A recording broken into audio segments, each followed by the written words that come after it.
Fala pessoal, um bom dia, boa tarde, boa noite a todos aí, como sempre, a depender do horário que estão assistindo, espero que estejam todos bem. Bom, hoje vamos para mais uma aula de leitura estrutural, né? Então, exatamente dando sequência a esse novo bloco que a gente tem se proposto no canal, a gente tem buscado interpretar em profundidade alguns clássicos da geografia, né? A nossa primeira leitura estrutural foi um texto do Milton Santos, com a Maria Laura Silveira, né?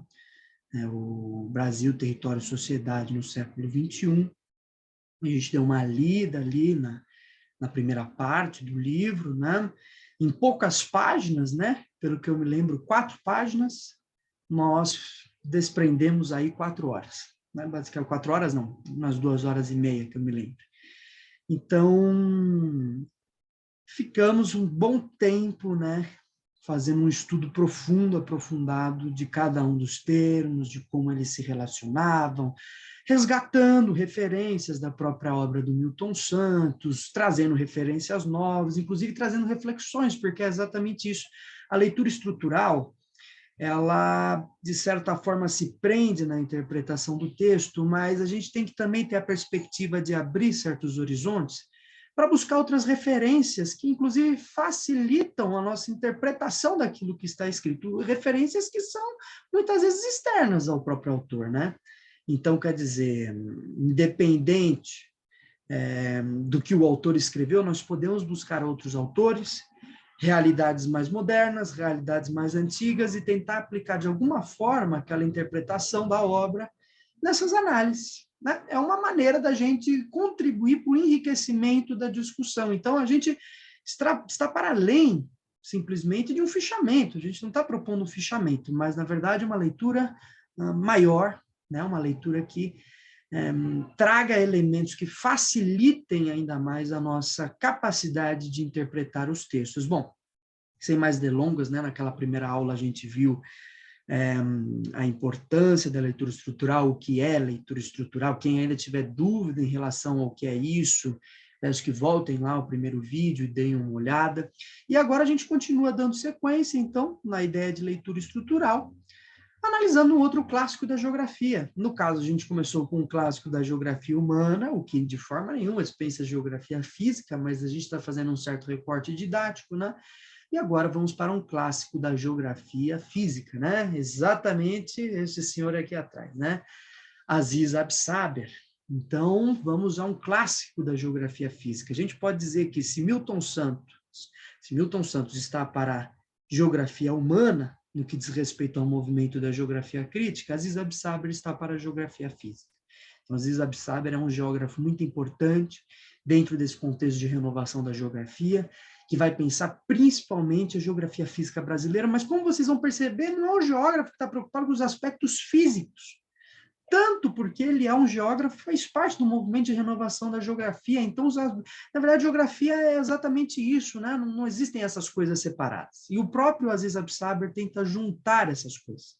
Então, você junta, na sua obra, você percebe claramente, ao longo de todos os livros que ele escreve, uma união entre os aspectos físicos e humanos. Isso é inseparável. Mas claro que ele é muito famoso justamente pelo trato com a geografia física, porque ele trouxe novas interpretações do ponto de vista da geomorfologia, né? E do ponto de vista das regionalizações a partir da geografia física brasileira, como nós vamos ver. Para hoje, nós destacamos um livro especial. Então, vou iniciar aqui o compartilhamento com vocês. Aí está, né, pessoal? Então, exatamente este livro, né? Os domínios de natureza no Brasil, potencialidades paisagísticas. Bom, então, peguei este livro, mas nós vamos dar uma olhadinha na sua introdução, né? Na sua discussão preliminar, como nós fizemos com Milton Santos, para tentar entender um pouco da linguagem, né? A geografia, ela peca muito no fato de não ter dicionários, bons dicionários, né? Existem muitos dicionários de geografia, mas geralmente desatualizados, e para nós que pretendemos uma leitura estrutural, a linguagem é um dos primeiros passos. Precisa-se dominar bem a linguagem. E você, para dominar bem a linguagem, você precisa ter um dicionário onde consultar, por exemplo, as diversas formas de se localizar e interpretar um conceito. Por exemplo, aqui a gente já tem alguns conceitos importantes, né? Natureza, domínios, paisagem, e a gente vai conseguir fazer certas conexões interessantes com o texto de outros autores, né? Então, sem mais delongas, vamos lá começar a nossa análise. Bom, então, os domínios de natureza no Brasil, Aziz Abissar. Bom, então acho que é interessante, a título de início da conversa, que a gente dê uma olhada no sumário, né? Bom, então nesse livro a gente tem o quê? Potencialidades paisagísticas brasileiras, é o tópico 1, onde começa a discussão, e é exatamente aqui onde que nós vamos discutir, né, pessoal? Mas, enfim, a partir deste ponto, Aziz Absaber começa a discutir os diversos domínios, né? Então, ele vai passar pelos mares de morro, né? Enfim, domínio tropical atlântico, Amazônia brasileira, Caatingas, Planaltos, domínios dos cerrados, domínios de natureza e famílias de ecossistemas, né? Bom, e o cerrado também, perdão, ter pulado. Bom, então ele faz toda essa série, né, de observações, e exatamente no ponto 1, que ele faz essa generalização. Então, nesse primeiro tópico, né, potencialidades paisagísticas brasileiras, ele está discutindo de modo geral todos os outros que virão na sequência. Então, ele está simplesmente fazendo uma generalização inicial antes de iniciar aquela discussão de peso sobre esses domínios mesmo, né? É um livro fundamental para a geografia. Um livro que qualquer geógrafo não pode dispensar no entendimento da realidade da geografia física brasileira e, portanto, começamos pelo tópico 1, sempre com muita calma, né? Lendo os textos vagarosamente, compreendendo os conceitos, sem pressa, né? Bom, então vamos iniciar a leitura. Vamos lá. Vou aproximar aqui. Bom, então, na verdade, isso daqui é um escaneamento que eu fiz do livro que eu tenho aqui em casa, né? Esse livro eu não achei em nenhum lugar disponível em domínio público na internet. Se alguém achar, seria interessante que acompanhasse, que fizesse anotações e que, inclusive, lesse o livro completo, né? Mas como eu não achei, eu tive que fazer a partir do livro que eu tenho aqui em casa, então é a partir disso que nós vamos discutir, né? Então, primeiro capítulo, né? Potencialidades paisagísticas brasileiras. Então, aqui já tem uma notinha de rodapé, né? Parece. Nós vamos ver. Então, vamos lá. Publicação original em recursos naturais, meio ambiente, poluição, Rio de Janeiro, IBGE, Supremo, 1977. Bom, isso daí é muito comum, né, pessoal? Muitos livros, na verdade, são uma junção de uma série de artigos que o autor foi publicando ao longo da vida, né? Um outro clássico que nós temos na geografia, que a qualquer momento faremos uma leitura estrutural, né? David Harvey, né? A acumulação capitalista do espaço. Você tem ali uma discussão também que foi feita a partir de uma série de agregados de textos, né? Então, ele juntou basicamente textos ao longo de décadas num livro só, e é um livro bem fluido, inclusive. Mas aqui, então, vamos ao que interessa, né? Ali é só a informação da fonte, né? Da onde que veio o texto, ele foi inicialmente planejado para aqui. Então, vamos lá. O Aziz diz: todos os que se iniciam no conhecimento das ciências da natureza, mais cedo ou mais tarde, por um caminho ou por outro, atingem a ideia de que a paisagem é sempre uma herança. Então, é muito interessante, né? O autor já começa definindo o conceito, né? Ele não se propõe a fazer uma recuperação histórica do que é paisagem, ele não se propõe a discutir conceitualmente como diversos autores conceberam paisagem, né? Ele simplesmente te traz uma informação pré-idealizada, né, a respeito do que ela é. E você toma isso como um princípio verdadeiro. Mas é claro que isso daqui não é por acaso, ele não tirou isso do nada. Então, como ele mesmo diz, né, mais cedo ou mais tarde, esses diversos autores, né, atingem a ideia de que a paisagem é sempre uma herança. Então, existem outros autores que já pensaram a paisagem como herança. Mas isso é destoante, né, pessoal? Na geografia brasileira, por exemplo, se a gente pegar um enfoque miltoniano, a gente vê que paisagem é outra coisa. Não descarta a possibilidade também de paisagem como herança. Paisagem, para o Milton Santos, pode ser vista, inclusive, como uma herança, mas dependendo do caminho metodológico que se assume, ela dá uma certa sequência, uma certa visão, uma certa perspectiva de mundo diferente. Então, por exemplo, o Milton, lá no Pensando no Espaço do Homem, vai trazer a paisagem como uma aparência. Então, veja como é algo já diferente, porque tem fins diferentes de análise, essa é a questão. Existem finalidades de análise diferentes, então os conceitos vão sofrendo modificações devido a essas contingências da análise. Aqui, cabe muito bem pensar a paisagem como herança, partindo do princípio do Aziz, que é a interpretação da geografia física, da herança natural. Faz todo completo sentido. E para o Milton, muitas vezes, isso daqui também vai fazer sentido. Uma herança no sentido de que ela conjuga num espaço, ela conjuga num dado recorte o conjunto de processos. O conjunto de processos formam formas espaciais que são vistas. Isso é paisagem, é herança desses processos. Quando o Milton vai lá e fala de rugosidades no espaço urbano, é a mesma coisa. Mas aqui, pensando na lógica do Aziz Absaber, ele está realmente pensando essa herança, tanto do ponto de vista físico quanto humano. Mas é claro que ao longo do tempo, conforme a gente lê esse texto, a gente vai conseguir entender um pouquinho melhor o que ele quer dizer aqui. Tomemos, então, de princípio que a paisagem é sempre uma herança. Então, eu herdo a paisagem. Ela é algo que veio antes de mim e que eu herdei, como patrimônio natural, como patrimônio humano. Muito bem. E aí ele continua. Na verdade, ela é uma herança em todo o sentido da palavra. Então, agora ele diz que é uma herança. Que tipo de herança? Herança de processos fisiográficos e biológicos, né? E patrimônio coletivo dos povos que historicamente as herdaram como território de atuação de suas comunidades. Está aqui uma série de outros conceitos, né? Então, na verdade, ela é uma herança em todo sentido da palavra, herança de processos fisiográficos, né? Físio, de física, gráficos, de grafia, né? Então, físio, né? Do grego, physis é natureza, né? Fisiográficos. Então, o que a natureza escreve na paisagem, nessas heranças, é o que? É a geomorfologia, é a geologia, é a vegetação. São esses os processos físicos que compõem a paisagem, né? E biológicos, né? Aqui, mais uma vez, né? A natureza.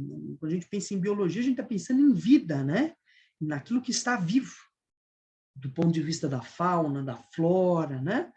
E patrimônio coletivo dos povos que, historicamente, as herdaram. Então, não é uma paisagem que está dada, né, sem a presença humana. Então, aqui entra já o aspecto humano, para o Aziz Absaber, né? E que esses povos, né, essas comunidades, historicamente, herdaram como território, né? Então, território compõe o espaço de ação, o espaço político de ação de um determinado povo, de atuação de suas comunidades. Então, aqui o Aziz está trazendo para o jogo essa relação entre os processos físicos e biológicos e o patrimônio desses povos. Então, processos fisiográficos. É claro que aqui, quando a gente fala de processos fisiográficos e coloca em contrapartida processos biológicos, a gente entende esses processos fisiográficos principalmente como aqueles processos inorgânicos, tá? Ou seja, aqueles onde você tem a geologia, a geomorfologia, enfim, a natureza, né? Os biológicos fazem parte do conjunto da vida, né?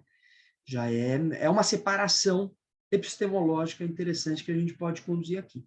E patrimônio coletivo dos povos que historicamente as herdaram como território de atuação de suas comunidades. Muito bem, então, essa relação entre o que, do ponto de vista de herança natural, é dada através de processos fisiográficos e biológicos, e do ponto de vista humano, através dos povos que habitam essas diversas paisagens e a concebem como herança, né? Como também seu território de atuação, né? Território de atuação quer dizer, é o local onde a vida se realiza, né? Onde a mediação do homem com a sua terra é o trabalho, enfim, toda aquela discussão epistemológica é importante. E aí ele continua, num primeiro nível de abordagem, poder-se-ia dizer que as paisagens têm sempre o caráter de heranças de processos de atuação antiga. Então, a paisagem é um conjunto de processos de atuação antiga. Processo é o que? Movimento, né? A paisagem se modifica, a paisagem é dinâmica, isso é um princípio fundamental para a geografia no geral, né? As placas tectônicas se movem, né? O relevo se altera, o que hoje é montanha amanhã é depressão e se torna um grande oceano. Então, o mundo, a vida é dinâmica. Nesse sentido, então, poder-se-ia dizer que as paisagens têm um caráter de herança de processos, de movimentos, né, de atuação antiga, remodelados, modificados, portanto, e modificados por processos de atuação recente. Aqui é muito interessante, tá? Porque aqui tem alguma coisa por trás que também está sendo desbravada, né? Então, no primeiro nível de abordagem, as paisagens têm esse caráter de processo de atuação antiga. E esses processos antigos, por exemplo, os movimentos tectônicos, né, são remodelados e modificados por processos de atuação recente. Esse remodelado dá a noção de modelagem, da noção de dar forma, mudar, refazer a forma. A gente pode pensar em processos esculturais, né, que fazem uma certa esculturação do relevo, né? Por outro lado, esses processos mais antigos, a gente pode chamar de processos estruturais, né, para a gente fazer um paralelo com essa discussão. Tudo que é estrutural diz respeito à geologia da região, né? Quer dizer, isso inclui as grandes unidades geológicas, né? As plataformas, os crátons, as bacias sedimentares, né? Os dobramentos modernos, orogêneses, tudo isso diz respeito às estruturas geológicas que são antigas, são heranças de processos antigos, né? Enquanto esses processos modeladores, eles são relativamente recentes, eles atuam a todo instante.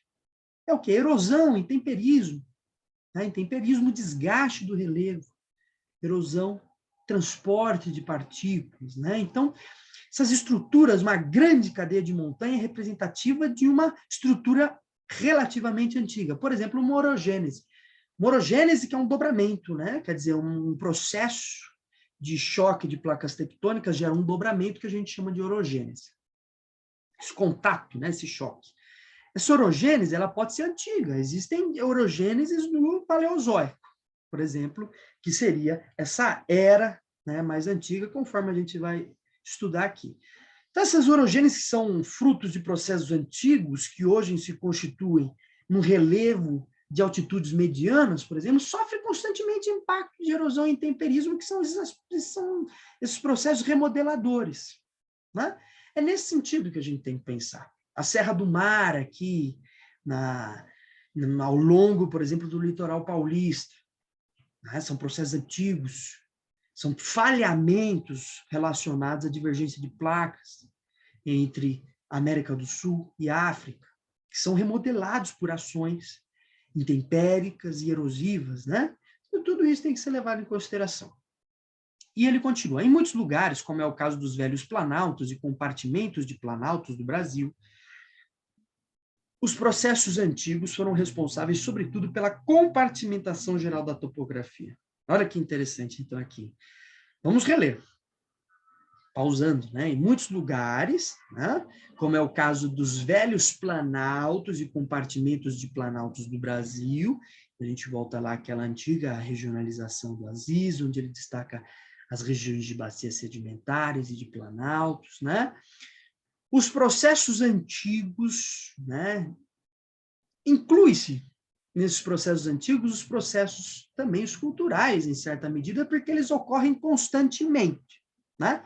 Mas o sentido de processos estruturais, ele diz respeito à formação geral de uma dada topografia. Formas, tem uma forma geral, uma estrutura. Então, é como, por exemplo, se eu tivesse um planalto mesmo, tomemos como referência. A estrutura geral é o planalto. Outros agentes erosivos, esculturais, vão lhe dando diferentes formas.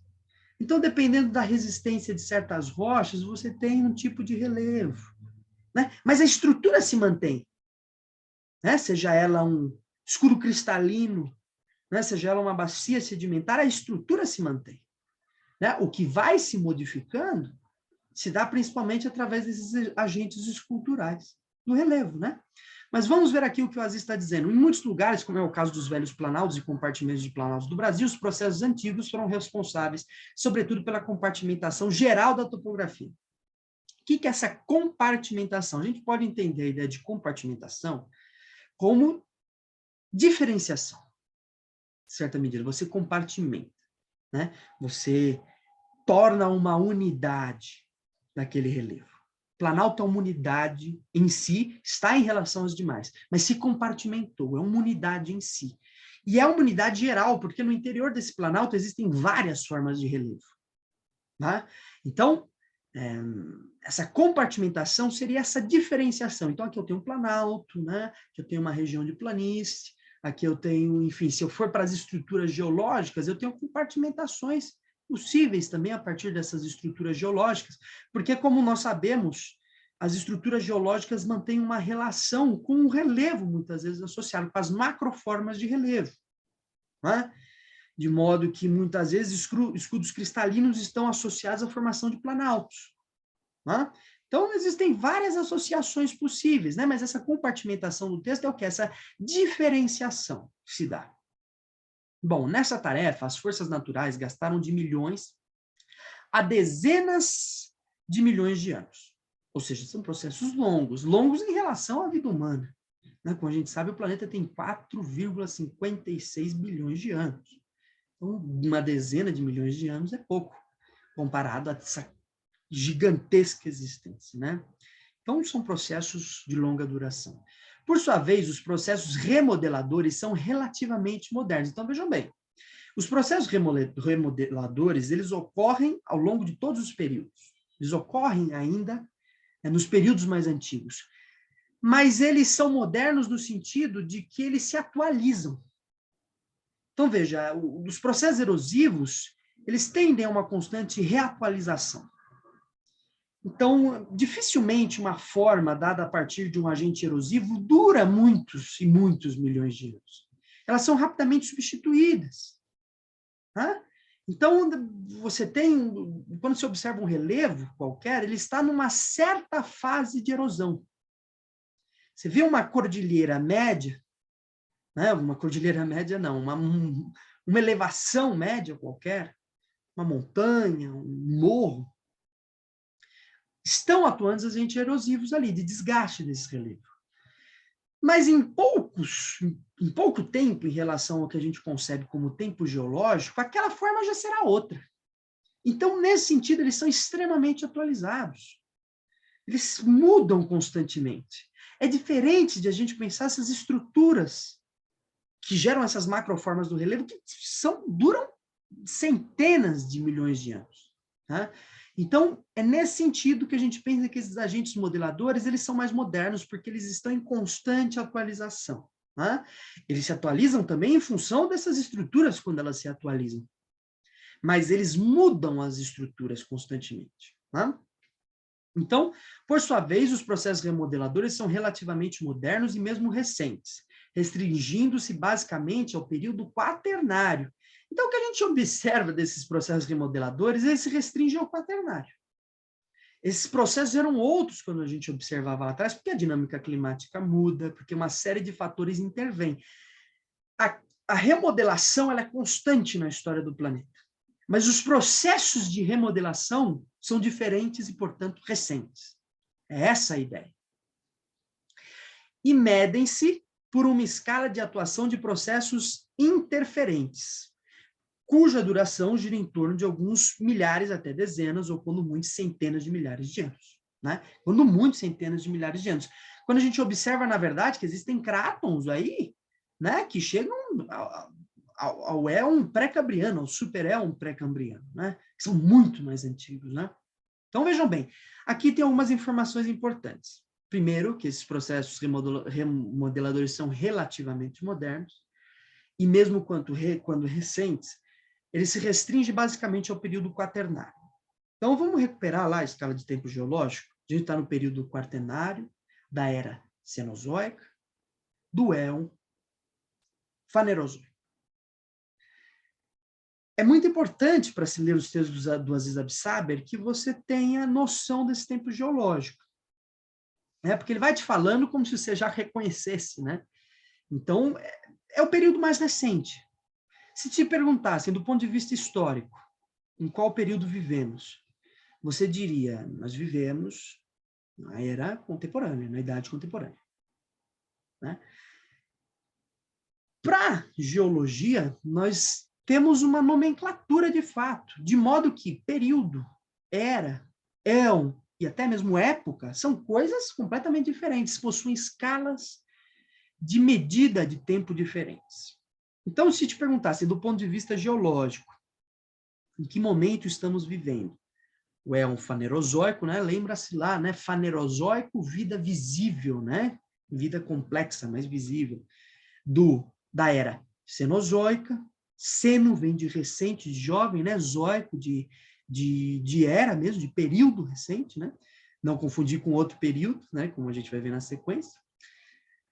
Período, que é outra escala de tempo, a gente entende como uma divisão da época não, uma divisão da era, e época como uma divisão de período.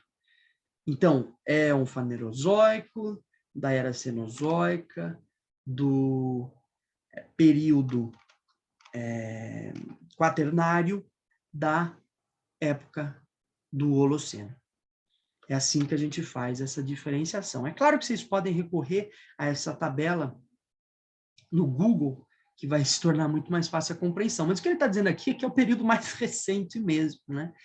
E medem-se, então, por uma escala de atuação de processos interferentes. Então, são processos que são conjugados e que se interferem.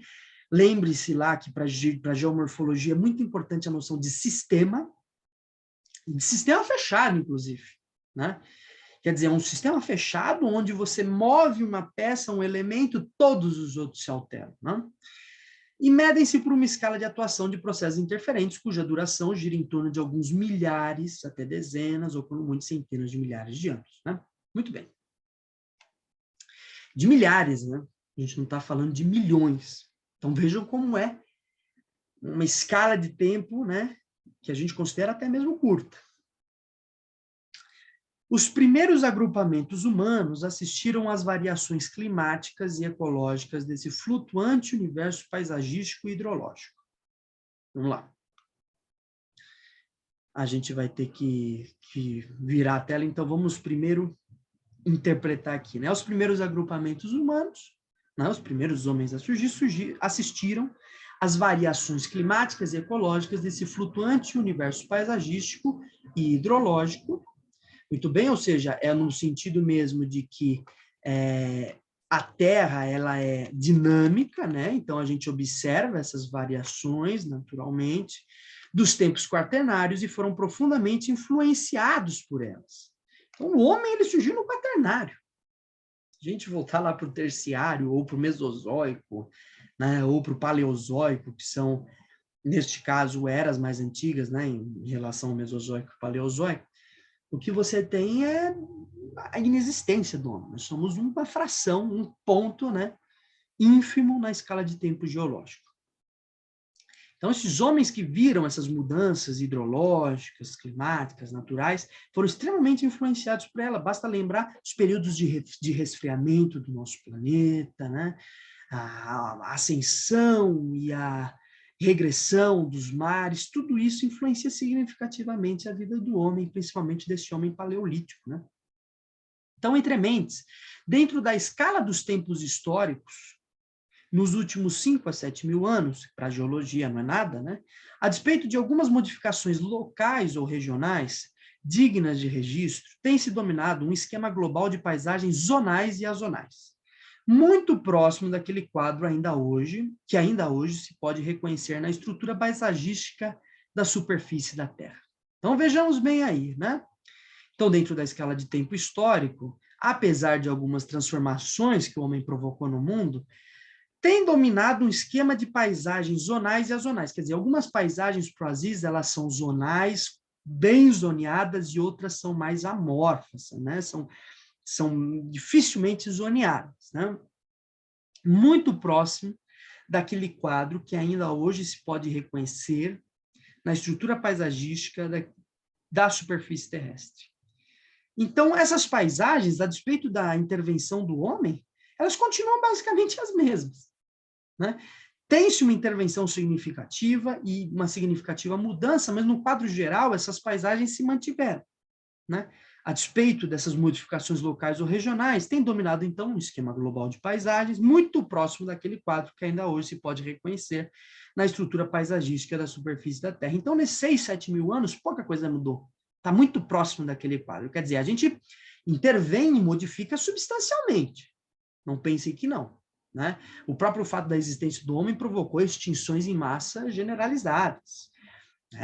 As técnicas agrícolas permitem modificações substanciais, mas os quadros se mantiveram praticamente os mesmos, né? Quando a gente pensa nessa estrutura geral. E aí o Aziz continua. No segundo plano de abordagem, é indispensável ressaltar que as nações herdaram fatias maiores ou menores daqueles mesmos conjuntos paisagísticos de longa e complicada elaboração fisiográfica e ecológica. Então, essas nações, elas herdaram essas paisagens, essas fatias maiores ou menores daqueles mesmos conjuntos, de longa e complicada elaboração, quer dizer, as nações se desenvolveram e o espaço que ocuparam diz respeito a essas heranças. Né? Heranças muitas vezes compartilhadas. Quer dizer, a gente não fez uma divisão do mundo de acordo com essas heranças. Alguns países compartilham heranças fisiográficas, naturais, muito próximas. Né? Mas o fato é que ocupamos esse espaço e que herdamos, por consequência, essas heranças. Mais do que simples espaços territoriais, os povos herdaram paisagens e ecologias. Então, mais do que o espaço do território, que é o espaço do Estado-nação, esses povos estão em contato com essas paisagens, com essas diferentes ecologias, pelas quais certamente são responsáveis, ou deveriam ser responsáveis. Então, o Aziz está colocando aqui uma questão fundamental, que é a responsabilidade pelo que se herda. Quer dizer, se você herda essa paisagem, é sua responsabilidade respeitá-la, conservá-la, porque é o seu espaço de morada. Então, aqui implica um aspecto ético, inclusive, sobre essa discussão, né? Então, vamos lá. Desde os mais altos escalões do governo e da administração, até o mais simples cidadão, já pensando nessa hierarquia, todos têm uma parcela de responsabilidade permanente no sentido da utilização não predatória dessa herança única que é a paisagem terrestre. Então, ele não está tirando a culpa, não. Está dizendo, todos nós que vivemos temos uma parcela dessa culpa. É claro que essa parcela pode ser muito bem avaliada, né, em relação a grandes empresas e cidadão comum, né, individual. Mas nós viver, né, a ideia de que você pode se eximir da culpa, da responsabilidade, isso é um luxo. Né? Isso é você criar uma espécie de privilégio único que não existe. Essa discussão é feita lá pelo Ailton Krenak, né, pessoal? Isso é uma vaidade pessoal, você achar que você não impacta o meio ambiente, né? Quer dizer, você achar que eu consumo de empresas sustentáveis, eu faço minha reciclagem, não tenho culpa. Bom, a camiseta que você usa é predatória do meio ambiente, né? Ela provocou uma certa agressão, violência contra a própria herança natural que nós temos.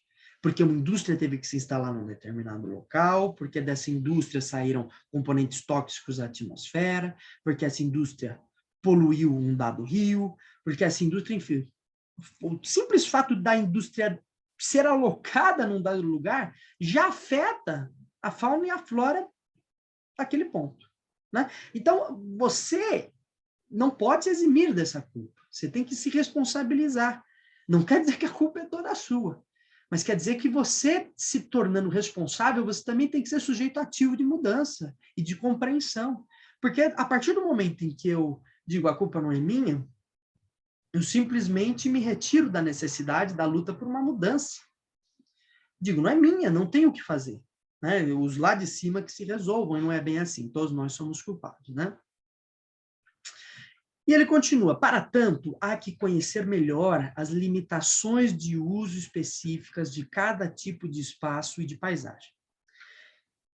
O que ele está dizendo aqui? Cada espaço e paisagem possui uma limitação de uso específico.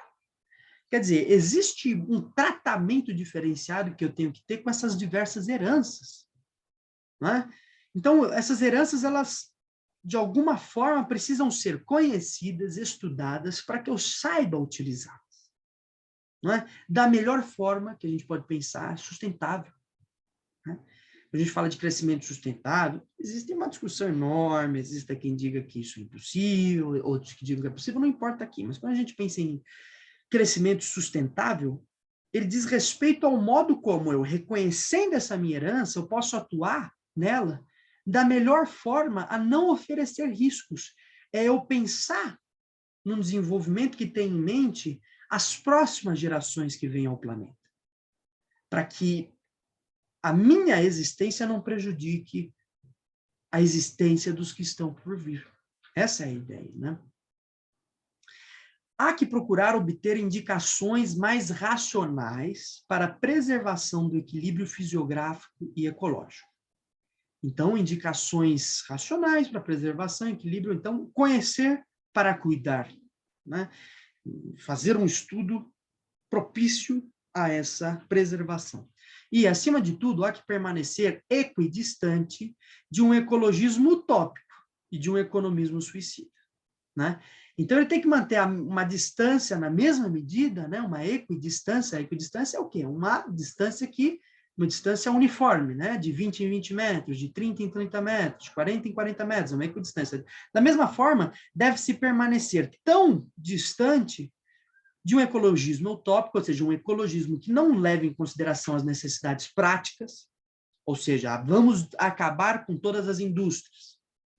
Há que se reconhecer o impacto da indústria e o modo como simplesmente não se pode acabar da noite para o dia com elas, né?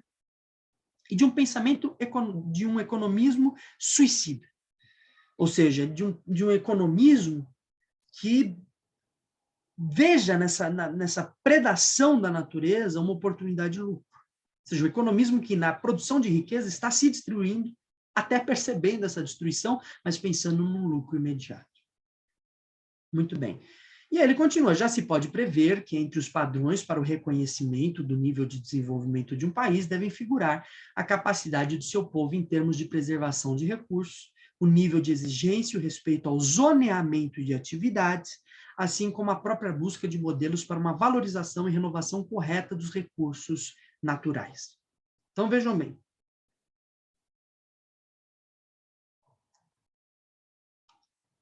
O nível de desenvolvimento de um país tem que ser dado também em função da sua capacidade de preservação do meio ambiente, da sua capacidade de manutenção da sua herança, manutenção adequada, não predatória, que possibilite uma coexistência entre economia e herança natural, paisagem naturalmente herdada, né?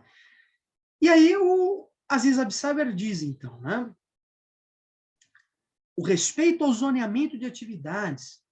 Então, deve-se produzir um zoneamento, até onde essas atividades ocorrem, um planejamento. Quer dizer, quais são as áreas de risco? Poxa, pessoal, pensa hoje como a gente sofre, como a população brasileira sofre, ocupando áreas de ocupação ilegal. Vertentes, né, que não deveriam ser ocupadas ao longo das serras, que provocam imensos deslizamentos, né? Zonas de inundação, né, várzeas de rios, que provocam grandes enchentes, né? Ocupações de nascentes que prejudicam o desenvolvimento adequado dessas heranças naturais e a própria relação do homem com essas heranças, né, sai extremamente prejudicada.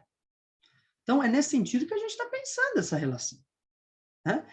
Esse zoneamento de atividades, assim como a própria busca de modelos, né, de possibilidades, né, para uma valorização e renovação correta dos recursos minerais, ou seja, um modelo econômico, administrativo, um modelo de existência de sociedade que entenda que a preservação é economicamente mais viável, inclusive, né? Que leve, que coloque, né, que pense essa valorização e renovação correta desses recursos, entendendo que toda essa minha herança, ela tem um valor em si muito grande, que seu esgoto, né, porque são recursos esgotáveis, eu crio um problema econômico muito maior, é saber bem administrar os recursos dessas heranças naturais herdadas.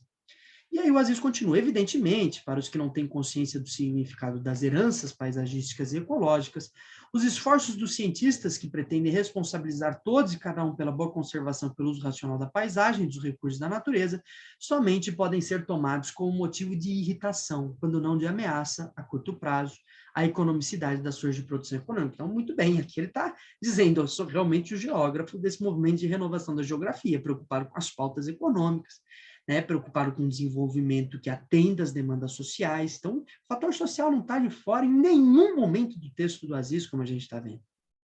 Então, ele está justamente dizendo o quê? Aqueles que não percebem essa importância, né, essas pesquisas são desnecessárias, né, são causa de irritação.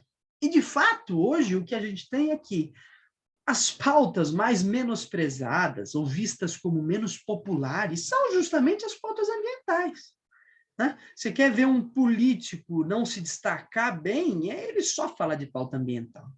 Porque a partir do momento que eu percebo a natureza como indiferença, como uma indiferença ou como aquilo que é diferente, além de me eximir da responsabilidade, eu me coloco como algo à parte que não depende dela para existir. Então, o que eu faço? Bom, não faço parte da natureza, portanto, se a natureza existe, qual é a minha necessidade de preservação? Quer dizer, eu existo independente da existência dessa natureza. Sou independente dessa existência. Então, eu posso destruí-la, predá-la, né, da melhor forma que eu achar importante e interessante para o meu desenvolvimento econômico, e eu não faço parte dela, não dependo dela para existir. E é isso que, na verdade, o Aziz está dizendo que é totalmente contrário, né? É a dinâmica das chuvas, é essa herança natural dada através dos domínios de natureza, que permitem um desenvolvimento da vida no mundo, né? Então, é nesse sentido que a gente tem que considerar essa fala do Aziz. Bom, continuando, o Aziz coloca aqui agora, ele entra num novo ponto, né? Agora ele passa a discutir exatamente esses grandes domínios paisagísticos brasileiros, né? Vamos lá.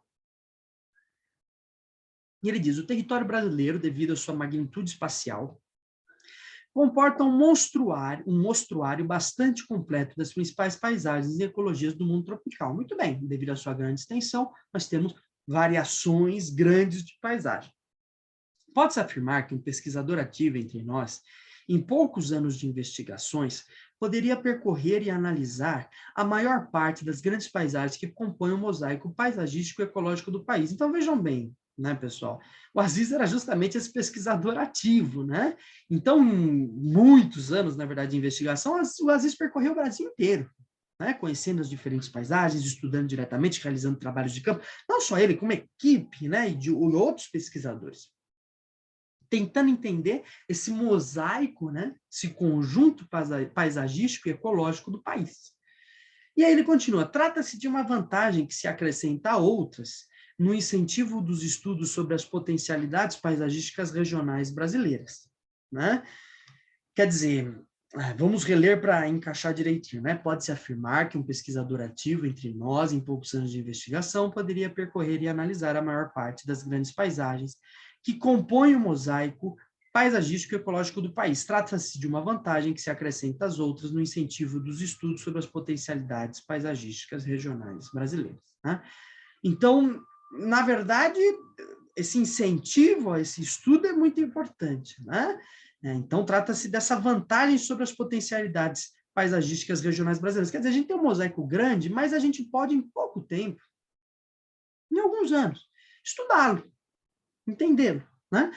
Desde que você tenha um bom incentivo e que você realize boas viagens de campo, essa possibilidade é realizável em poucos anos mesmo.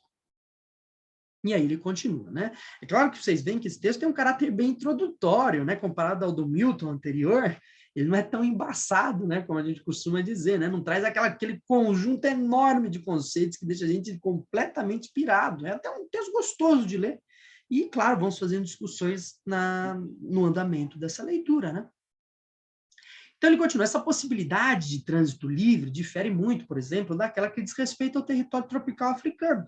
Muito bem, onde existem sucessivas fronteiras separando parcela dos espaços tropicais, dificultando o desenvolvimento de pesquisas mais amplas e comparativas. Ou seja, no Brasil, dada a sua extensão, eu posso facilmente me movimentar, e isso é ótimo, né? Eu posso me movimentar ao longo desse território imenso para estudar com profundidade essas paisagens, né?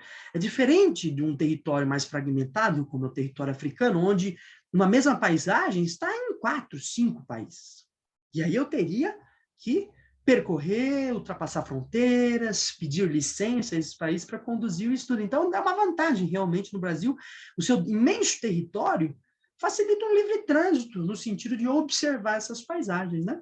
Então, muito bem, ele continua dizendo, durante muito tempo, houve a pecha houve o sentimento de monotoneidade, né, e extensividade de condições paisagísticas para o conjunto do espaço geográfico brasileiro. Então, durante muito tempo, os pesquisadores, os naturalistas, os que vinham para esse território, observavam uma certa monotoneidade, certa ideia de que aquilo é uma coisa só, né, monótono, né? Uma longa extensa, né? Quando adentraram a selva atlântica, né? É uma monotoneidade enorme, é uma floresta que vai até onde não mais se pode enxergar e continua.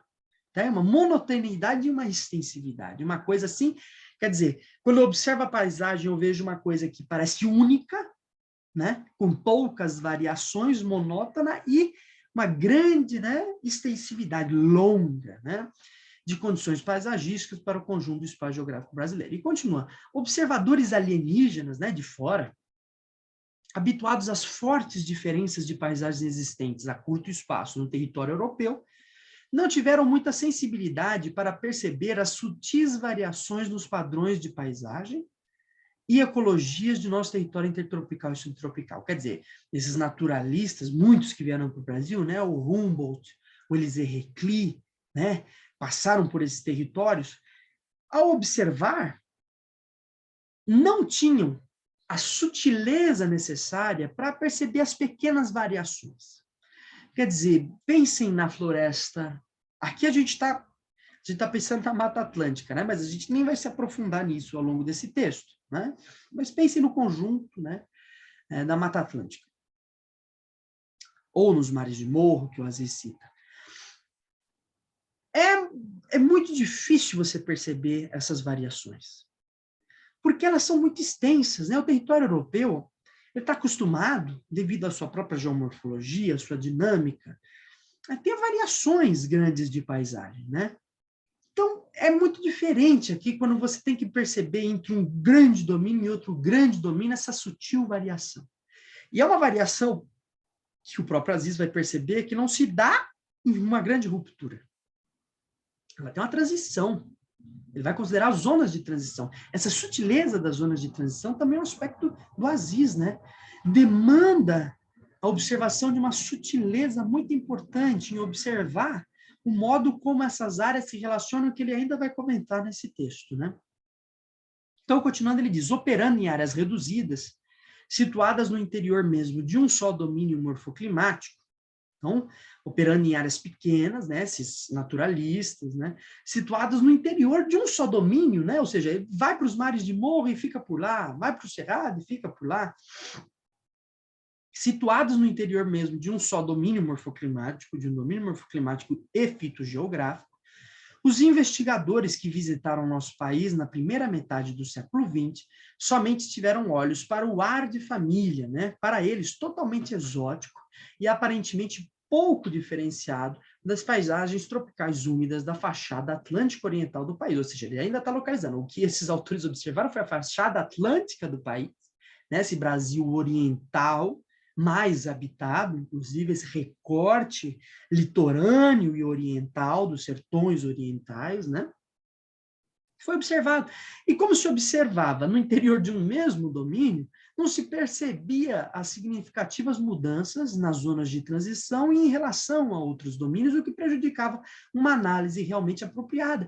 Isso, na verdade, pessoal, é para tudo, né?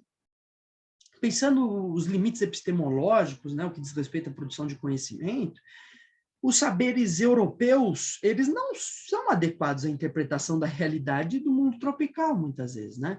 Do ponto de vista da geografia física e humana. Quer dizer, não se pode conduzir um estudo de urbanização a partir de autores que observaram uma urbanização no centro do mundo capitalista, né? A gente tem que observar a partir das nossas peculiaridades. O fato, por exemplo, do intemperismo químico ser muito importante para a faixa intertropical, com uma importância muito mais considerável em relação à zona temperada, já muda completamente a noção que a gente tem que ter da geomorfologia brasileira. Então, modificações são necessárias na interpretação, né?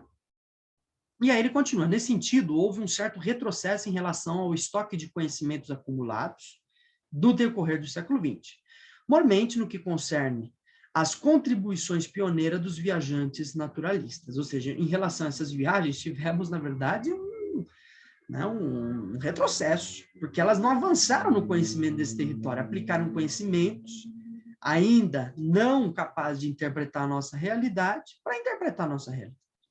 Nesse sentido, não interpretaram, no fundo, quase nada, né? Simplesmente deram um ar de confusão sobre o que estava por aqui, né? E aí ele continua, foi preciso que se instalassem as primeiras universidades merecedoras desse nome, né? Universidades de respeito, de ponta, com grandes investimentos, para que se tornasse possível uma infraestrutura capaz de garantir uma nova era de pesquisas mais consistentes e objetivas. Então, claro, foi preciso um investimento para que realmente se fizesse um estudo aprofundado, né? Até que esse investimento fosse feito, a gente já estava na segunda metade, né? Da primeira para a segunda metade do século XX, como vamos ver, né? Gastaram-se anos para que aquelas formas de avaliação simplistas e genéricas, né, pudessem mudar.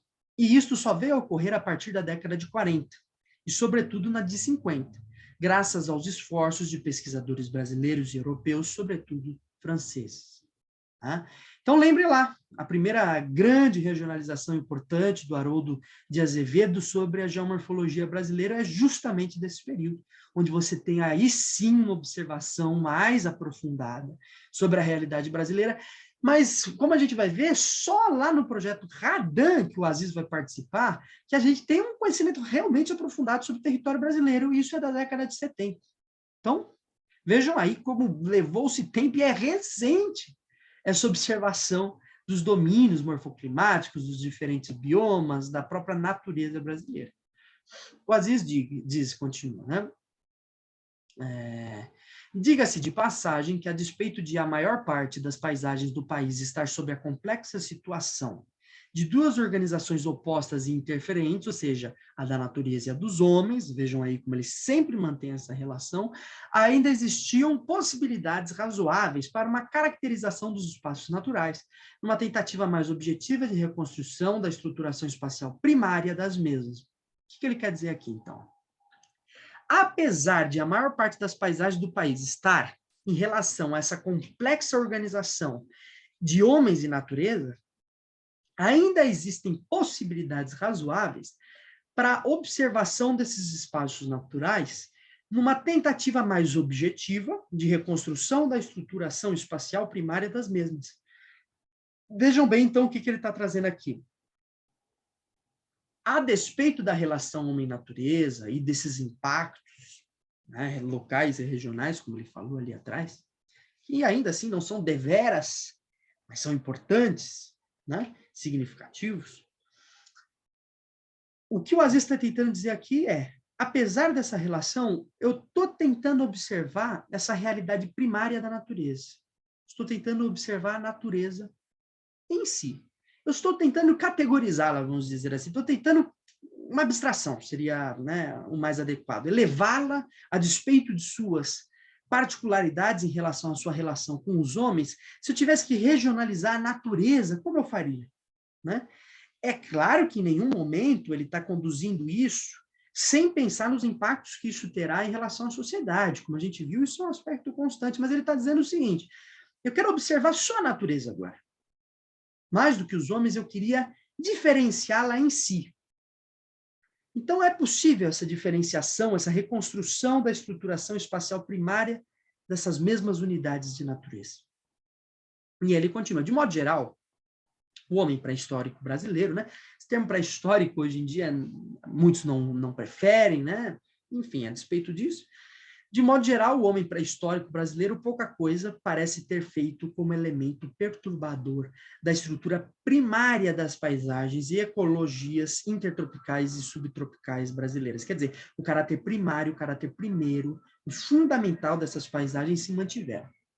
Apesar de mudanças, de hoje mudanças que são cada vez mais significativas, né? A expansão do cerrado por conta do desmatamento na faixa amazônica, o próprio desmatamento da faixa amazônica, poluição de rios, né?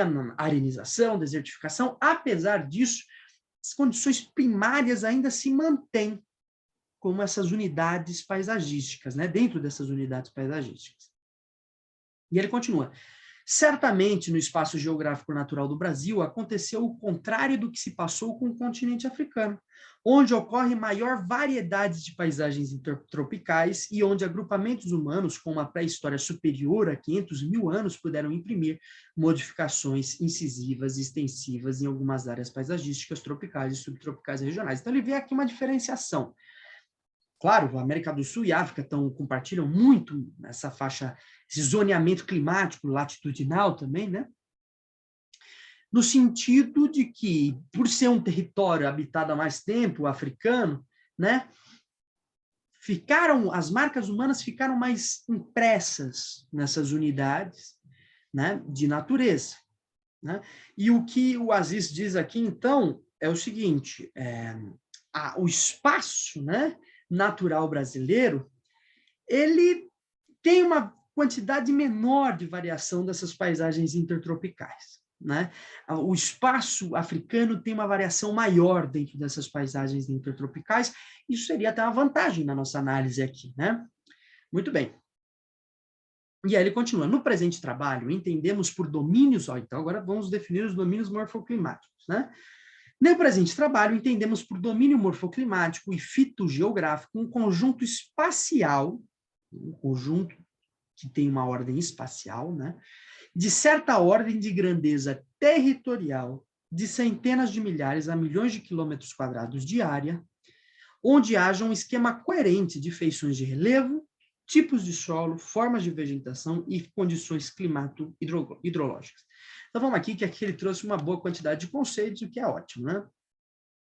Então, o que ele entende por domínio morfoclimático e fitogeográfico? Essa primeira observação, um conjunto espacial, então, é um conjunto que diz que tem uma relação fundamental dada a partir do espaço, de certa ordem de grandeza territorial, então, um território de diferentes ordens de grandeza territorial, que varia de centenas de milhares a milhões de quilômetros quadrados de área, né? Ou seja, é o espaço de um Estado-nação que varia em relação, né, aos diferentes territórios que compõem o mundo, onde haja um esquema coerente que faça sentido ou seja, uma certa coerência entre feições de relevo, então os relevos que se apresentam, os tipos de solos, quais solos aparecem, né?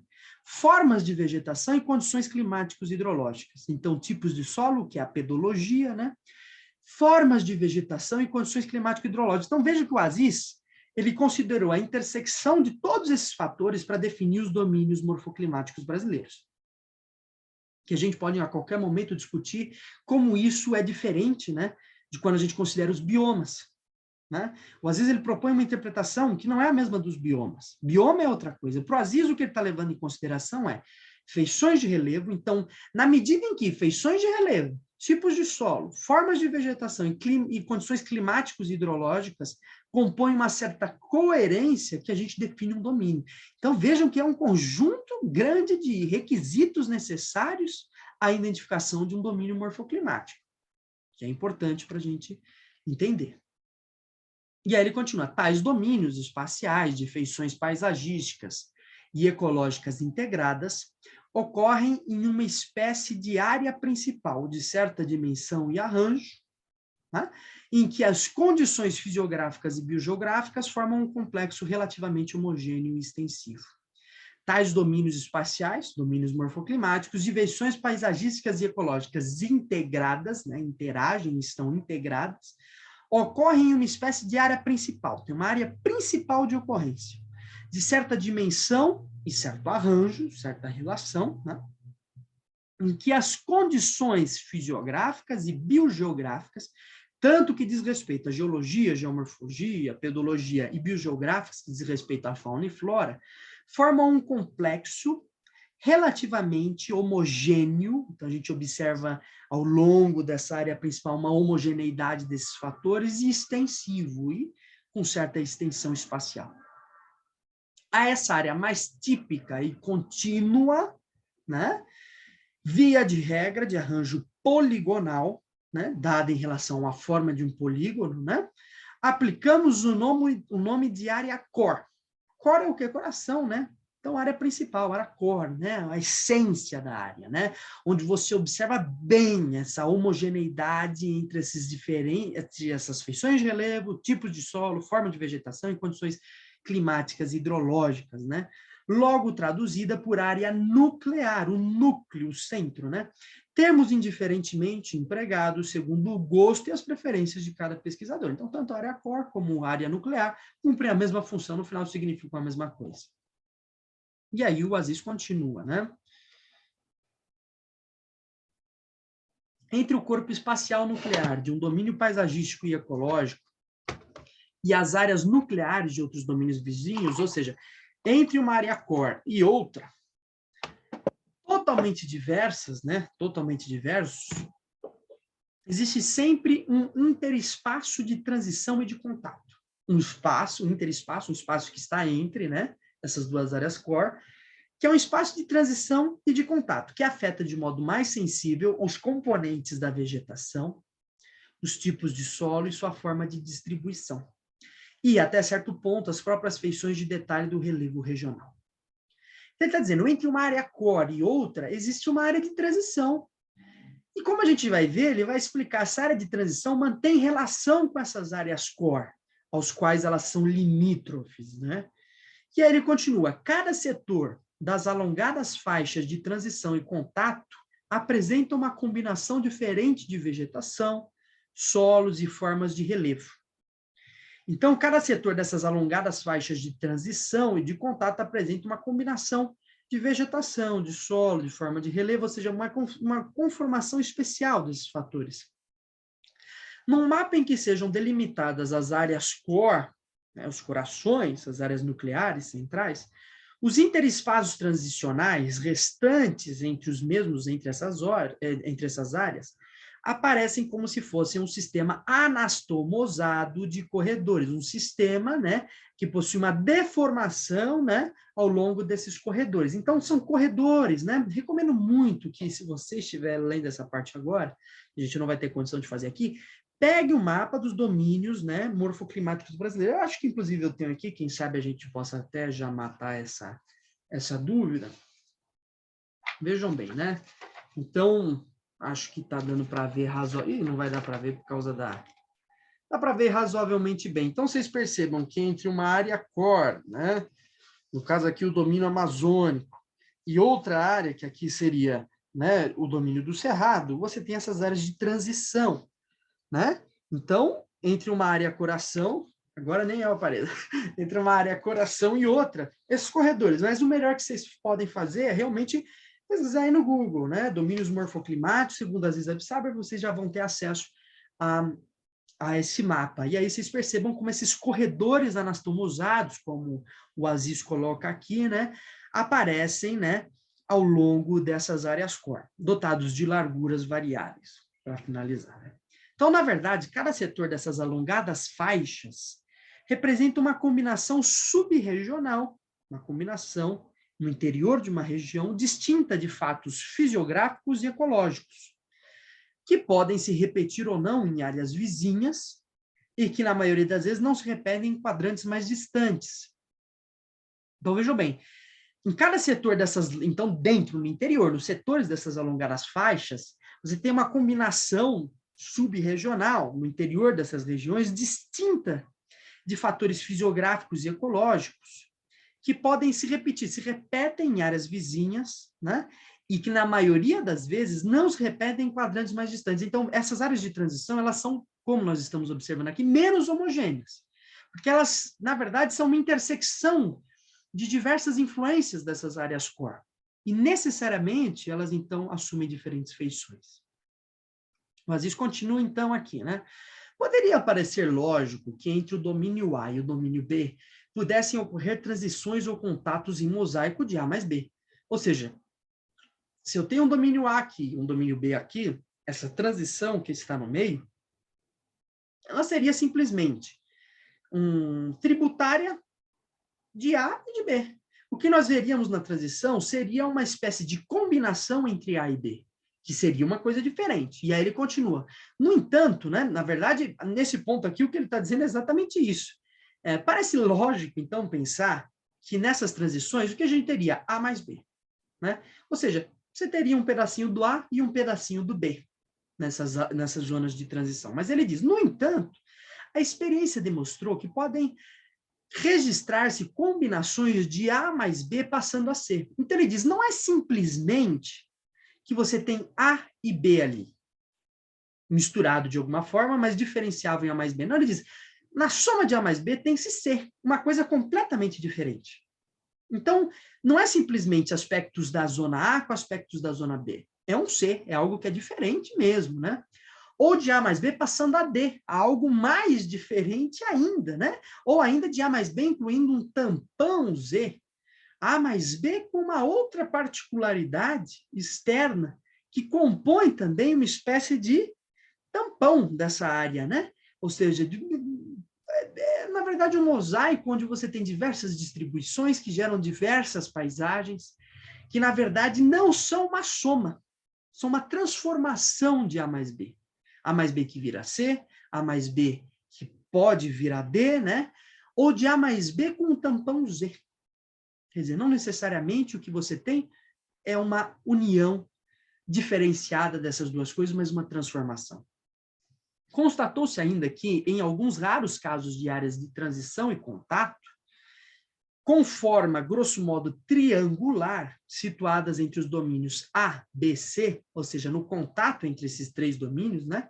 Então, retornando, constatou-se ainda que, em alguns casos raros de áreas de transição e contato, com forma, grosso modo, triangular, situadas entre domínios A, B, C, né? Uma intersecção de três, né? Essa forma interseccionada de três domínios, podem ser multiplicadas as combinações fisiográficas e ecológicas que comportam contatos em mosaico e subtransições locais. Ou seja, imagina, se A mais B já gera um C, que é algo totalmente diferente, imagina esse contato de A, B e C, como gera uma coisa ainda mais difícil, né, de se observar, né? Quer dizer, a natureza, ela distribuiu de forma aleatória tudo. O homem que tenta dar uma certa lógica a essa distribuição.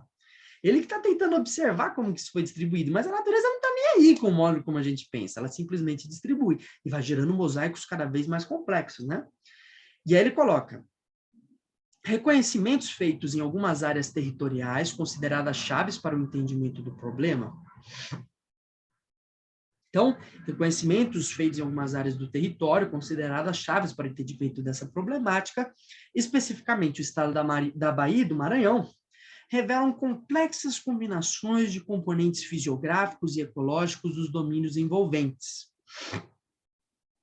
Complexas combinações, né? Assim como a presença de paisagens tampão, mais ou menos individualizadas, colocadas em certos setores centrais dessas faixas de transição, ou seja, são áreas individualizadas, tampões, né, dessas áreas ali, que ainda são também um mosaico complexo de entendimento. Vejam bem, né, pessoal? Se a gente recuperar lá da climatologia, quando a gente observa o clima, em diferentes escalas observa-se diferentes estruturas, né, em relação ao clima, verdadeiros climas diferenciados. Você pode dividir o mundo em três faixas climáticas, a faixa intertropical, a faixa temperada e a faixa polar. Mas se você vai se aproximando desse mundo, essas generalizações vão ficando mais frágeis. E a gente vê que dentro de uma área temperada, por exemplo, a gente tem um clima de frio de montanha. A gente tem os impactos do litoral, das correntes marítimas. Então, conforme a gente vai observando mais adentro essas zonas de transição, a problemática vai aumentando. porque eu vou percebendo que o mosaico vai ficando cada vez mais complexo, e é verdadeiramente muito difícil você conduzir trabalhos de campo que façam essa diferenciação, porque demanda um estudo completo, onde você, a partir da observação de todos esses fatores, né, do relevo, da vegetação, do solo, do clima, né, da hidrologia, você possa chegar a uma conclusão de diferenciação. E o que se tem por final é um panorama muito complexo, né? E aí ele continua, né? Dessa forma, além de representações de elementos morfoclimáticos e fitogeográficos, né, aparentados com fatos de A, B e C, puderam ser detectados subnúcleos paisagísticos e faixas de vegetação concentrada. Dentro dos núcleos existem outros subnúcleos, é exatamente isso. Quando eu vejo de um certo distanciamento, uma generalização é possível. Quando eu vou me aproximando, eu vou vendo que existem muitas diferenças ainda no interior desses núcleos, né? E faixas de vegetação concentrada muito diferentes das paisagens e ecologias predominantes em A, B ou C. Então, dentro dos núcleos, existem subnúcleos de paisagens ainda diferenciadas, né? E aí o Aziz continua, trata-se, sobretudo, de floras que se aproveitaram da instabilidade das condições ecológicas das faixas de transição e contato. Então, é um convite ao afloramento desses novos subnúcleos a partir dessa instabilidade das condições ecológicas, das faixas de transição e contato. Quer dizer, elas são instáveis, essas faixas de transição, porque elas estão sujeitas a diferentes influências de diferentes áreas core, né?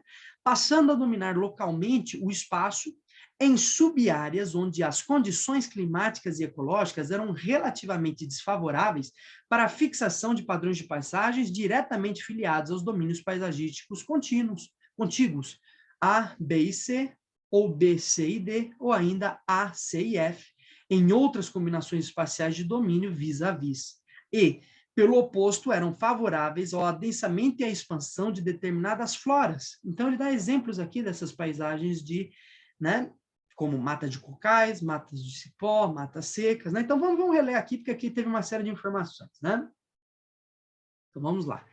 A gente consegue daqui, eu tenho que voltar, vou voltar um pouquinho. Então, ele diz, né? Trata-se, sobretudo, de floras que se aproveitaram da instabilidade das condições ecológicas das faixas de transição e contato, passando a dominar localmente o espaço. Né? Então, aproveitando essa instabilidade, elas passam a dominar. Em subáreas, então, dentro dessa área maior, existem subáreas onde as condições climáticas e ecológicas eram relativamente desfavoráveis para as fixações de padrões de paisagem diretamente filiados aos domínios paisagísticos contíguos. Então, aí ele abre o parênteses desses domínios de paisagísticos contíguos, A, B e C, ou B, C e D, ou ainda A, C e F, entre outras combinações espaciais de domínios. Então, passando a dominar localmente o espaço em subáreas onde as condições climáticas e ecológicas eram relativamente desfavoráveis para a fixação de padrões de paisagem diretamente filiados aos domínios paisagísticos contíguos. Então, ali as condições são outras tais que muda-se, né? Constrói-se um subnúcleo, uma subárea, né? Onde outros padrões passam a dominar diferentemente desses padrões de áreas contíguas, que se apresentam em A, B e C, ou B, C e D, ou A, C e F. Né? Quer dizer, é algo totalmente diferente, que ainda se mantém diferenciado dessa contiguidade dessas áreas, que aparecem também como um mosaico complexo. Então, veja como ele está complicando a situação, né? E aí ele dá um exemplo, né? São essas áreas, por exemplo, os cocais, né? Mata de cipó, matas de secas, etc. E aí, ao tom de finalizar, né, porque nós vamos terminar aqui antes do domínio das terras baixas, que é onde ele começa a analisar essa especificidade, né? Ele diz, até o momento foram reconhecidos 6 grandes domínios paisagísticos e macroecológicos em nosso país. Então, ele vai apresentar esses grandes domínios, né?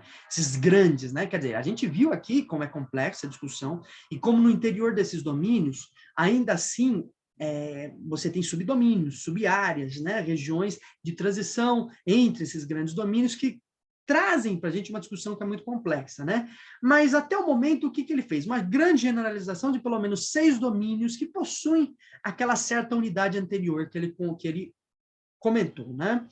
Então, esses grandes domínios paisagísticos e macroecológicos em nosso país. 4 deles são intertropicais, então estão na faixa climática intertropical, cobrindo uma área pouco superior a 7 milhões de quilômetros quadrados, uma área extensa, né? Os 2 outros são subtropicais, né? Já estão na faixa subtropical quando a gente pensa nas faixas climáticas, né? Constituindo aproximadamente 500 mil quilômetros quadrados em território brasileiro, posto que extravasando para áreas vizinhas dos países platinos, ou seja, esses outros domínios eles não estão restritos somente ao território brasileiro, eles continuam em territórios vizinhos, porque, como eu disse lá na frente, a divisão das nações não foi feita considerando essas heranças naturais e a individualização dessas heranças naturais, né? Regionalizações são possíveis e são feitas de acordo com essa certa compartimentação do relevo, essa diferenciação entre os diferentes domínios morfoclimáticos. Por exemplo, a fronteira norte do estado de São Paulo leva em consideração o curso do Rio Paraná, por exemplo. Mas, nesse caso, não foi feita, né? Então, extravasam para essas áreas dos nossos países platinos, né? Então, no caso aqui, Bacia da Prata, por isso o nome platino, né? E aí ele continua, né? Então, é uma soma pequena, esses 500 mil quilômetros quadrados, comparado aos outros, mas são zonas subtropicais ainda importantes. A somatória das faixas de transição e contato equivale a mais ou menos 1 milhão de quilômetros, em avaliação espacial grosseira e provisória. Então, ele mesmo está admitindo. De um modo geral, a gente vindo por cima, de um modo grosseiro, ainda 1 milhão de quilômetros, né? Pelo menos 5 dos domínios paisagísticos brasileiros têm arranjo, em geral, poligonal, considerando-se suas áreas core. 1, o domínio das terras baixas florestadas da Amazônia. 2, o domínio dos chapadões centrais recobertos por cerrado. Então, a Amazônia, cerrado, né? Cerradões e campestres. 3, o domínio das depressões interplanáuticas semiáridas do Nordeste. 4, o domínio dos mares de morros florestados. 5, o domínio dos planaltos de araucárias. Rios negros nos componentes autóctones da drenagem, bacias de igarapés intraamazônicas, drenagens extensivamente perenes, porém suscetíveis de cortes nas áreas de desmatamento extensivo em planaltos sedimentares e solos porosos, enclaves de cerradões, cerrados e matas secas em áreas de solos pobres ou margem de araquara. Então, vejam bem, isso daqui é um pouco como, geralmente, a linguagem, o texto, né, de geografia física, né? Muitas vezes ele soa como emaranhado de coisas que a gente não entende muito bem, parece um monte de coisas desconexas, né? Mas a gente pode ver com calma, mas não com aquele aprofundamento tão grande. Por quê? Porque o resto do livro ele vai tratar, ele está enunciando, na verdade, o que ele vai tratar na sequência, né? Inclusive, nesse capítulo, ele vai continuar falando dessas regiões individualizadas. Então, a discussão é longa, mas vamos fazer um comentário geral, né? Ele diz, pelo menos 5 dos domínios paisagísticos têm o arranjo poligonal, como a gente viu lá atrás, considerando-se suas áreas core. 1, o domínio, suas áreas de coração centrais, né? O domínio das terras baixas florestadas da Amazônia, né? Ali no norte do país, o domínio dos chapadões centrais, recobertos por cerrados, semiáridas do Nordeste, né? Não, perdão, o domínio dos chapadões centrais, recobertos por cerrados, cerradões e campestres. Muito bem, mais ou menos ali aquela faixa que a gente reconhece o Cerrado brasileiro, né? Ali no centro-oeste brasileiro. 3, o domínio das depressões interplanáuticas semiáridas do Nordeste, né? As depressões, então, entre planaltos, né? Portanto, depressões relativas ali no Nordeste brasileiro, o que não é a Caatinga, né? Que ele coloca, ele dá outro nome aqui, né? Porque, na verdade, a Caatinga, para o Aziz, é uma zona de diversos pequenos núcleos. O Aziz chama de caatingas, não caatinga, no singular, né? Porque é uma série de subnúcleos que estão organizados ali, se comunicando. Então, quando ele fala que o domínio das depressões interplanáuticas semiáridas do Nordeste, está falando dessas depressões relativas, né, que ocorrem entre os planaltos do semiárido nordestino. No 4, ele diz o domínio dos mares de morros florestados, aí é uma região que a gente vê aqui no no mapa, né, que fica próximo aqui em grande parte do sudoeste brasileiro, mas que ele vai desenvolver um pouquinho melhor, né? Na verdade, esses mares de morro, ele atinge o sudeste brasileiro, mas se expandem ao longo de todo o litoral, né? Brasileiro, na margem oriental, né? Não dá para ver muito bem aqui, mas é claro, vocês podem recorrer ao Google, né, para acessar a imagem. E o quinto, domínio dos planaltos de araucárias, aqui mais para a região do sul do país. Rios negros nos componentes autóctones da drenagem, né? Então, nos componentes autóctones, originários da drenagem, bacias de igarapés, esses igarapés são que os caminhos de nascentes ali na Amazônia, né? Intra-amazônicos, são pequenos cursos, né?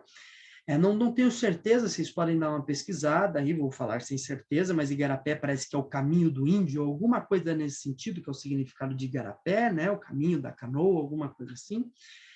Drenagens extensivamente perenes, né? Ou seja, porém suscetíveis de cortes nas áreas de desmatamento. Quando ele fala de drenagem aqui, vai trazer muito essa questão de como o relevo ele possui, de acordo com suas feições, diferentes drenagens, né? Que são perenes, né? Não se dão com essa certa homogeneidade, né? Porém suscetíveis de cortes nas áreas de desmatamento extensivo, em planaltos sedimentares, né? De solos porosos. Então, solos porosos favorecem a drenagem, que é naturalmente a absorção, né? A drenagem é essa absorção de água ao longo dessas unidades de relevo. Enclaves de cerradões, né? Ou seja, enclaves vêm de fortificados, é como se fossem essas áreas subnucleares, né? Enclaves de cerradões, cerrados e matas secas, em áreas de solos pobres ou margem da área core. Então, aqui ele está dando uma definição hiper geral, né? De como isso apresenta, como isso é apresentado, né? Quer dizer, esses rios que surgem a partir, né, desses componentes autóctones da drenagem dessas diferentes feições, né? Essas drenagens que são extensivamente perenes, suscetíveis de cortes nas áreas de desmatamento em planaltos sedimentares, de solos mais porosos, enclaves, né, de cerradões, cerrados e matas secas em áreas de solos pobres ou margens da área core. Então, é um panorama geral de como isso se apresenta, né, em relação a esses grandes domínios que ele vai agora começar a apresentar, que são esses 5, né?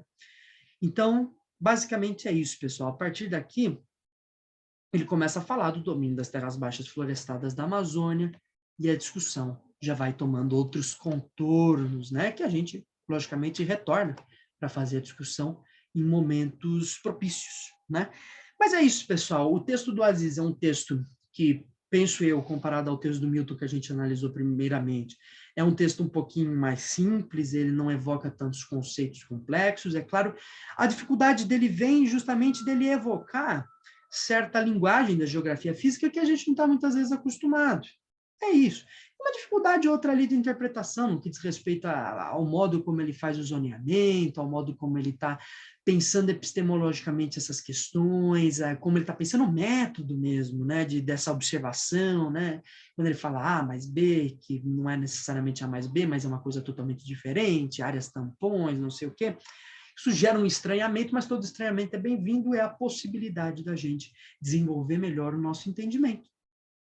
E é basicamente isso, pessoal. Agradeço aí a participação de vocês, os que foram guerreiros, que vieram até o fim. Nós continuamos essa série de leituras estruturais ao longo do tempo, né, ao longo das publicações desses vídeos. E estejam sempre por aí, acompanhando o canal. Claro, dúvidas, perguntas, questionamentos, o espaço aí dos comentários está sempre disponível para isso. Participem, questionem, enfim, na medida do possível e na medida do interesse de vocês. É isso aí, pessoal. E até a próxima. Um bom descanso e um bom estudo a todos.